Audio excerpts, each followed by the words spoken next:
So I'm here today. My name is Holly Rustick, and I'm here today. I'm the program manager at University of Guam, the School of Business and Public Administration, Bank of Hawaii Center for Entrepreneurship and Innovation. And I'm super excited to be here today with Stroll Guam.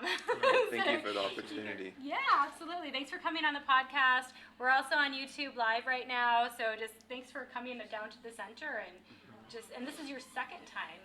Yeah, this will be my second time, yeah. Okay, awesome. My first. Your first, okay. So, and this is kind of like a follow-up because I know you've had a lot of developments as well. But before we go into that, I just want to introduce these gentlemen. So we have Amit here. Hey. Sachdev. Sachdev. Okay. Amit Sachdev, there we go. And you are the CEO, the founder of Stroll, and you are a music producer and audio engineer by trade, and you graduated from Los Angeles Recording School. Yeah. You're looking to build the tech ecosystem on Guam and help collaborate with aspiring upcoming entrepreneurs, especially tech entrepreneurs. And that's super exciting. It's what we're about here at the center as well. I don't know if you saw recently we've been doing a lot of 3D printing workshops. Oh, wow. So yeah, I would love to, coordinate that somehow too, but a lot of different tech. So yeah, super excited to have you here. Thank you. Yeah, so. Appreciate it. Yeah, sorry? I said appreciate being here. Absolutely, yeah. And then we also have Joe, Mateo, and you're an alumnus of Father Duenas, but also of UOG. Yes. So super cool that you're in the house here. You graduated with a bachelor's of business administration with a focus on entrepreneurship. Correct. So you've been in this room before. Yes. Yeah, okay. And upon graduating from UOG, you began your career in the financial field as a financial planner at First Command. And it was during that time that you realized your love for number crunching and solving puzzles with respect to financial analysis, which is funny because before we got on live, we were just talking about that with about profit first and envelope theory with cash and all that fun stuff. So no surprise there. Yeah. So after working for 2 years with the firm, you got a job as a COO, so the Chief Operations Officer and Finance Officer with Stroll Guam. Yes. And you said it's like your year anniversary? Yeah. Pretty much, yeah. At the end of this month, it'll be 1 full year. Okay, with Stroll Guam. Awesome. Okay, and then you've since reworking with the company, you've revamped the business plan, Stroll's valuation numbers, and helped secure the second round of investment for Stroll. Yes. So I'm super excited to talk about that partnership, that collaboration, and just to kind of talk about your business a little bit more because, the S, now it's really becoming an icon on Guam. And it's just really cool to see people are like, yeah, it works really well. Because on Guam, we don't have Uber, right, per se, that brand. But we do have the opportunity then for using a similar system, especially with our very inadequate, I should say, public transportation system, right? And the high cost of taxis, extremely high. So I love that you started at Stroll Guam, Amit, and that you're able to really change the whole trajectory for transportation on Guam. And yeah, so we just really want to see how it's been. So if you could just talk about it a little bit, Sure. So last year we brought Joe came on board to the team, and he provided a lot of value. And I feel we were at a point where, in order for us to continue to grow and make progress, I knew that I had to bring someone on board who had the expertise, the people skills, but especially with a strong background in finance. And so Joe and I have been really good friends for a long time. Yeah, So almost it 10 years. yeah, so it just all started with I was going through what you could say is our first round of investment. It got that far to where you could say we passed our proof of concept stage, so we knew what we're doing is working. We have the numbers to back it up. And with Joe coming along, he really helped us develop our business plan, really sharpened up our projections, where we're going, and from then, we grew 90% in 1 year in rides and sales, Wow. and now we're averaging about 2,500 rides a week. That's a No, lot. sorry, a month, Oh, okay. 2,500 a month. That's still a lot, though. That's really good. And we're continuing to grow. We have advertising coming out soon next month with address. We have plans to do our food delivery. So there are a lot of things coming up, and then I know Joe can touch on how it was coming onto the team. So well, first off, we have a lot of this whole year going forward, and next year is very exciting. We have a lot of new ad builds that we're doing, and it's going to launch new revenue streams for us, which will, increase our bottom line in a great way. But the way I came on board was Amit had approached me about helping him get his evaluation done and seeing where we can go and what the potential of Stroll can eventually get up to, right? Because like he said, the proof of concept was there, it was working, so I kind of just played around with some of his numbers. I showed him his projections, like, hey, this is what could happen. I had no relation to Stroll whatsoever before that. It's just like friends. Yeah, like, it's just, talking business. I'll scratch your back, you scratch mine, Right. Actually, before Stroll even started, we used to get together every Friday night, me, him, my brother, and a good friend of ours, his name is Doug. And every Friday we'll just, we'll crack a couple bottles, and really talk about how we can better our lives, whether it's through business, whether it's, personal relationships, whatever the case may be. So like, the idea of surrounding yourself with people who are like-minded really shows that if you really stick around with that group of people, you can go far. Yeah, absolutely. Absolutely. And then the opportunity came to where he asked me to help him with projections. Again, I played around with his numbers, and I showed him. I was like, hey, man, there's a real big business out there. There's big business. There's a lot of money to be made if you follow this strategic plan and go on and so forth. And since then we followed it. We grew the 90%. I mean, I can't directly attribute the 90% to me being there, but I can say that I helped the company grow at a pretty fast rate. And then just looking at the numbers we've done in the past 2 months, it's looking like we're going to average another 25 to 30% growth per quarter.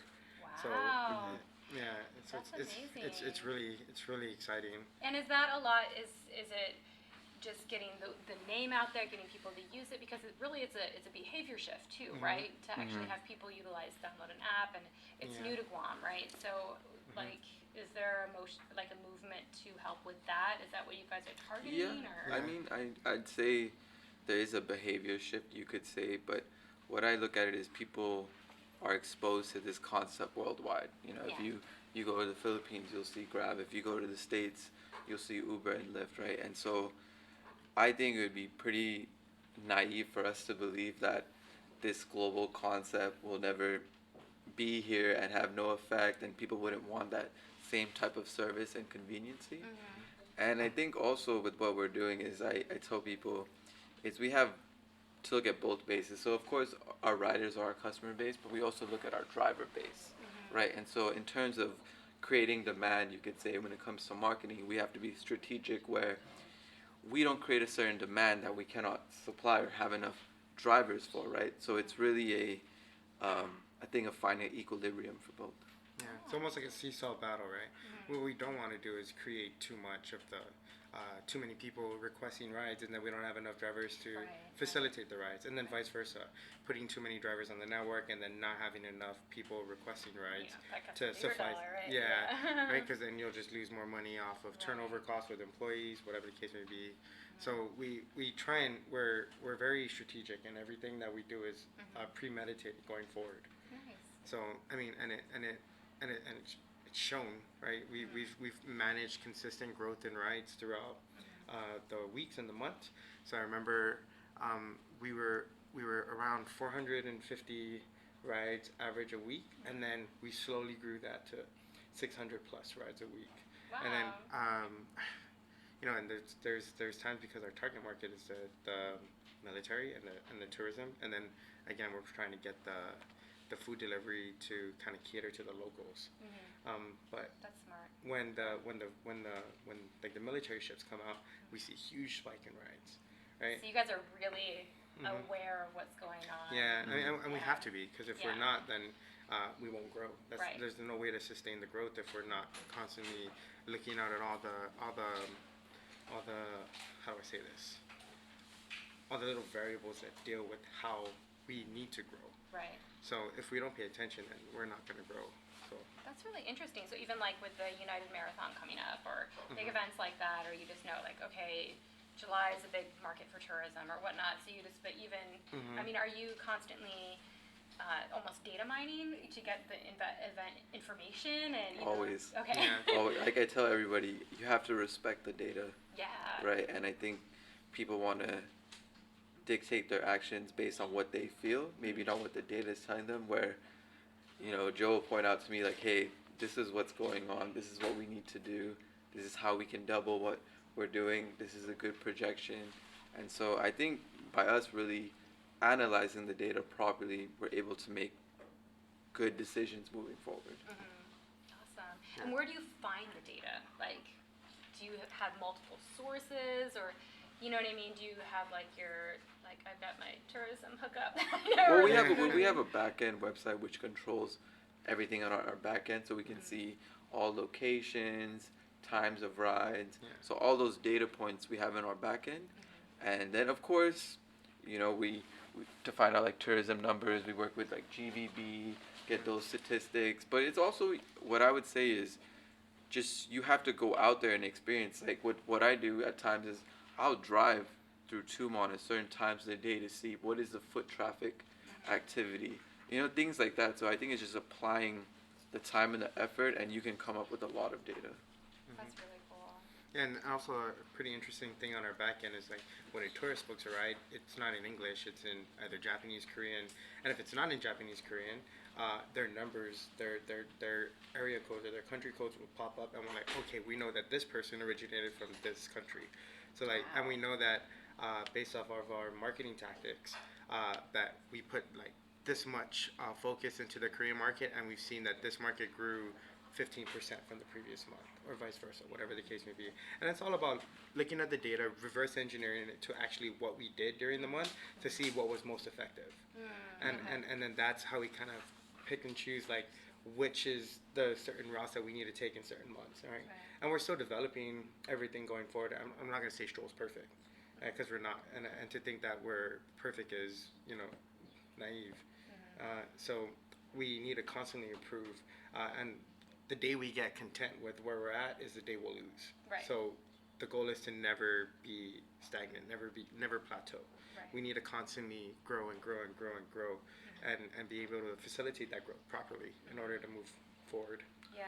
Because we're looking for Stroll to be what you could say a super app, where people right now are seeing the ride sharing aspect of it. That's what I say, like the start level one. But of course, we're going to be bettering our food delivery with a POS system inside the app that you would see in like a Grab Food or Uber Eats. We have plans for like getting into grocery delivery, and even something I've been thinking about is digital payments, right? So there's a lot. I'm sorry, what do you mean digital payments? Digital payments being that we could be our own payment processor, to where we could either call it Stroll Pay or Stroll Credit, where when you go into a business, instead of swiping a card, you can just scan the app. And then that also is another way for the business to take payment. Oh, that's really cool. I like grocery delivery too. That's really popular, I know, in the States right now. But I mean, it's so nice, especially like, I think my friend does it in the States, and she has a small baby, and that works out great for her because she doesn't want to pack up the baby and get, find a parking spot, go shopping. It's just better to have your groceries delivered to you. So We did a survey actually a couple of months ago, and it was extremely favorable for grocery delivery and food delivery, both respectively. And it was pretty dominating. Like 85% of the people we surveyed, out of like the 500 plus people we surveyed, they said they wanted grocery delivery and food delivery. Then we kind of went even further into it and see what would be like the first groceries we would. What are they? I don't know if you'll be surprised, but vegetables is one. Oh. And then beer. Oh yeah. Yeah, a lot of beer to be delivered. It's pretty funny, but like if we can cater to that, then well, why not, right? We're just giving the market what it wants. Exactly. Yeah. Like, hey, that's what they're saying they want. Then why not? Why not give it to them? Well, I mean, it's better than them if they're drinking and then driving to the store to Exactly. go get more alcohol. Right. Exactly. Like, I mean, and then if actually, you get it's too good. drunk, right? Then you just call the store and then The book it. vegetables, that's kind of interesting. Yeah, and we try to even out the way that we gave out the survey, so we gave it to 50-50 women, 50 men and 50 50% men, 50% women, and then you can kind of see where the scale tips when say most want beer and then most want vegetables or whatever the case may be, just different types of groceries. Canned goods was popular, but it was more so like waters, sodas, yeah. beers, Yeah. just beverages in general, right? I Something love pretty that easy to, concept. yeah. So it's great, we're our next build will determine the timeline and when everything is going to happen. So the build we have going on right now is going to take about 7 months. So hopefully before the end of the year, we'll have everything tested, and then we'll be able to launch by 2020, January 2020, everything. Yeah. Wow. But our main focus right now in something we're launching is ad rest, which is going to be, I feel, will change the face of advertising, especially here. And we'll be able to have, what it is, it's advertising screens in all the cars. But these advertising screens have geotagging capability, so we will show ads based on your location. Oh my gosh, that's so cool. So if a company told us, we want to show our ads in a 2-mile radius from our store, we can do that. I want my ad or video to only show in Tumon. Yeah. We can do those sort of things, and of course, since we have the data, we can target just like an Instagram or Facebook, and our ads will be what you can say is more engaging. And that's why Facebook and Instagram work so well, is because just that button, sign up, download, it's a call to action. So our ads would have the same thing with QR codes, sign up here, put your email in, get this discount. So it's a lot of engagement for the advertiser and their potential customer. That's so interesting. So like if you're driving past like DFS and they're having a sale, like it would the sale would pop up. The sale will pop up. That's really interesting. Or something to lead them into the store, whether it's the sale, whether it's a scan this code and get 10% off your next purchase, whatever the case may be, right? And then the company that advertises with us, they absorb that, but they make their money back, right? So even if we charge a premium for them to be on the screen, they can make that money back easily. Yeah. Right? With so many people that go through our vehicles each and every day, it's mind blowing at times. And our exposure. Exactly. The scale of our exposure is, you could say, infinite, because every time we have more people who come onto our driver network, there's more screens in the cars, and for an advertiser, instead of only having people come to your screen, we're actually going to the people, right? And there's certain things we don't get affected by, like weather. If it's raining outside, if you're in the car, you can still engage with the ad pretty well. Right. I imagine, especially when it's raining, you might get more people in the cars, right? So I said, I don't want to walk, I'll just jump into Stroll Guam, or you know what I mean, get that. And then for tourists as well, so what we can target is help these companies who target specific markets, right? And what we're looking to do is, when we open up to our food delivery, we want to have a package to where the restaurants who are on our food delivery platform can have their ads on those screens. Oh, very cool. That's really nice. Wow, you guys have a lot of different ways you're going. It's not just providing transportation at all. Yeah, so it's really cool. We're really trying to become a super app, because once we can really develop the if we develop the ecosystem, just by saying, because put it this way, 10-15 years ago, you probably heard your parents or friends who were parents that said, hey, don't talk to strangers, don't get into a car with a stranger, and don't meet anyone off the internet. Now with Ubers and Strolls and Grab, but more specifically us, you meet a stranger on the internet and you jump in their car. Yeah. Right? So the whole way of thinking has changed from 10-15 years ago till today. And that's how we're able to exploit the market. So with respect to the way our marketing works, is in the beginning we catered mostly to military because they were familiar with the space. Right. And then not necessarily the locals, because the locals, they were still iffy. I mean, you had some locals who came from the U.S. mainland, and they feel comfortable with jumping in a car with someone, but the military 100%. Right. They've experienced it while they were out in the mainland where they come from. Right. And then once that word of mouth and all of that marketing work, tourists come up, and then now to get the locals, or our strategy to get the locals more accustomed to this type of industry, is to offer the food delivery, because eventually if we can start delivering food to them at a minimal cost to them, then they're like, oh, maybe next time I'll take a ride. What the goal is to get the app on everyone's phone, and then from there, that's when we can really unleash everything. That's super cool. So even like food delivery, you partner with restaurants and that sort of thing, because they might not want to invest in buying cars and all that Mhm. other stuff that goes into it. So you can come in at a very good rate and offset that, but also appease the customers, right? Your Mhm. demographic. Yeah. So which restaurants do you guys currently work with? So, well, so the food delivery we haven't you we're haven't still in done the yet. we're Okay, still in the I see. process of building the the app to make that a reality.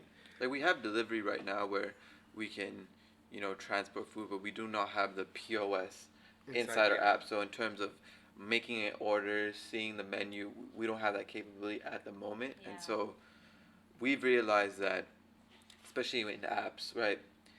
It can all, your design can be perfect, everything. It's all down to the user experience, the UX, right? And so we know that the user experience right now is not the best it could be in terms of food delivery, but what we're also starting to venture out into is we can deliver documents, we can deliver Nice. mail. And Yeah. so as we grow our driver base, in the next few months, you'll see ads coming from us that we do these sort of deliveries, but really we're still focused on our ride share because that's our foundation. It's our bread and Right. butter at this point. Right. And I imagine, my example before was my friend who has a baby, but I really think, like Manamko, like elderly, right, would also, this would be great for them, especially like you're saying, like even if it's delivering their medicine or picking up their prescriptions and stuff like that, and they don't want to leave the house. Have you seen any demographic like demand in that area? Yep. Yeah. So we have a way where we know where we want to go and we know the steps there are to take, but we also know that we don't want to skip a step because you could say we see the promised land that okay, Yeah. we know this is what it can be, right? Yeah, And that's what yeah. I want to let people know is you can have design, you can create the user experience, everything, but if you cannot facilitate the service, it doesn't mean anything Right. Right. at the end of the day, Mhm. right? So for us, it's just bettering, facilitating, and we know that we can open up to these different demographics a lot easier if we just continue growing the base. And that's really what happens is you can say we have a driver network, but how I see it is we have a freelance network. Whether that would be driving people around, whether that's delivering food, documents, whether that's picking up prescriptions. So that's where we'll be, you could say, an all-in-one logistics app from That's that point of view. I love that. All right, so maybe let's just backtrack a little bit. Maybe people who have never used Stroll Guam before. Mhm. What's the step? Like on my phone. Oh, easy. Gonna You go to the download app. the app. The app is free. You sign in. You can create an account, or you can even sign in through Facebook or your Google account. Very cool. Then from there, you enter in your credit card or debit card information because we're cashless, so that there's safety for the driver and the rider, and the conveniency as well. So it's like an escrow kind of a thing, right? Where Yeah. the money's kind of there for that security. And it's just digital payment, really. That's how everything is going. And in terms of like for us to scale as well, because when people say, "Oh, you guys don't take cash," what I tell people is because I used to drive for Uber, and I've even done grocery delivery with Instacart just to see how all this works. And my first thing was as a driver was, why wouldn't they take cash? And I fully realized when you're dealing with change, you have all this money on you. Where do you deliver the money to, right? And that comes back to facilitating. Yeah. People can bring ideas, but if we look at it and we see that facilitating becomes a very difficult issue, then we won't take that route because if we can't facilitate it, it doesn't mean anything. Right, right. So then they can pay through, and you can just so as you have your app, you say, okay, I want to go to the airport, like I need to get to the airport now, I can see what drivers are in my area. Price and estimate. and then it tells me how long it's going to take before they get there, that sort of thing. Can you pre-order rides? Yes, Yeah. you can book in advance. So a lot of our rides that are early morning rides to or from the airport, a lot of people do upcoming bookings. And some of the upgrades we are doing to our app, besides the food, is in about 3 months' time we'll unleash our brand new upgrade with in-app messaging.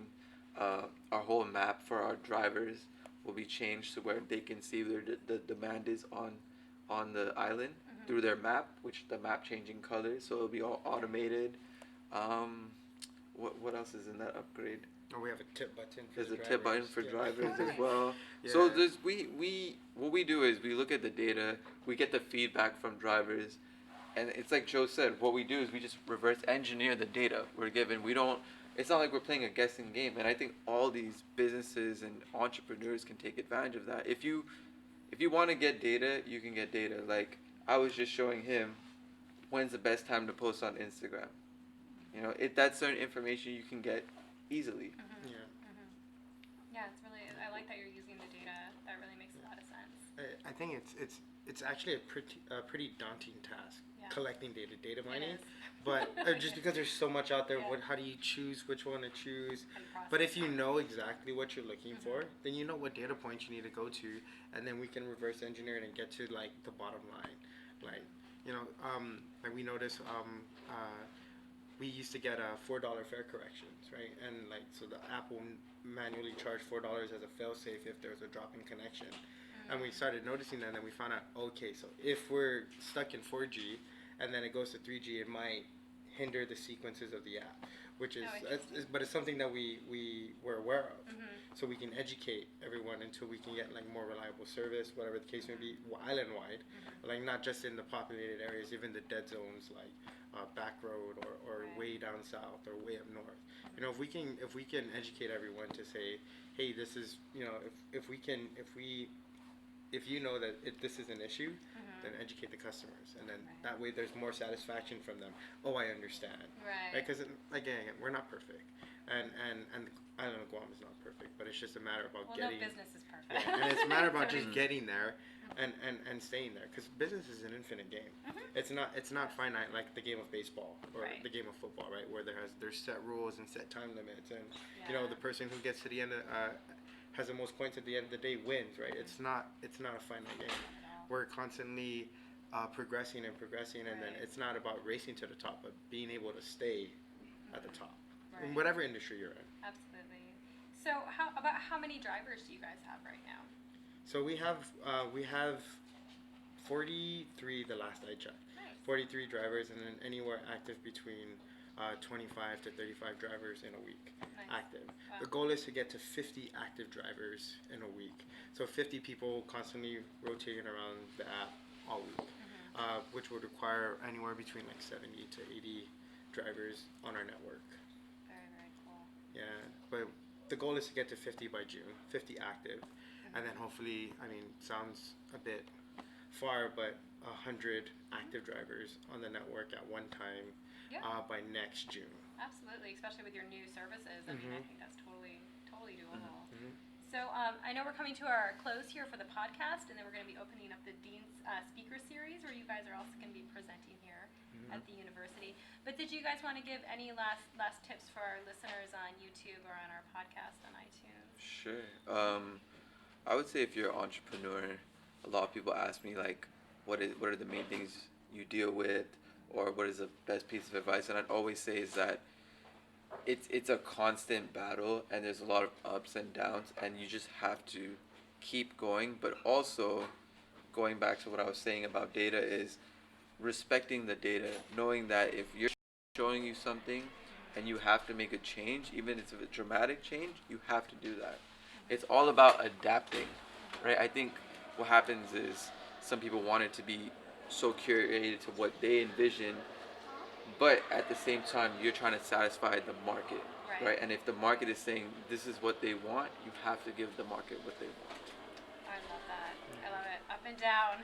Listen to the market. Yeah. I think it's just about knowing who you are, really, and knowing what your strengths and weaknesses are, right? Because in order to build a sound business, you need to have strengths in multiple places. And if you accept the fact that you're not necessarily strong in a certain aspect of the business, then find someone who is, right? It's kind of like how Amit reached out to me, and we, you know, and I helped fill that void, you know. And there's things that I'm not strong at that Amit is way better at me at, right? And that's it's that cohesion and that synergy that we have going forward that helps us make educated decisions and makes us keep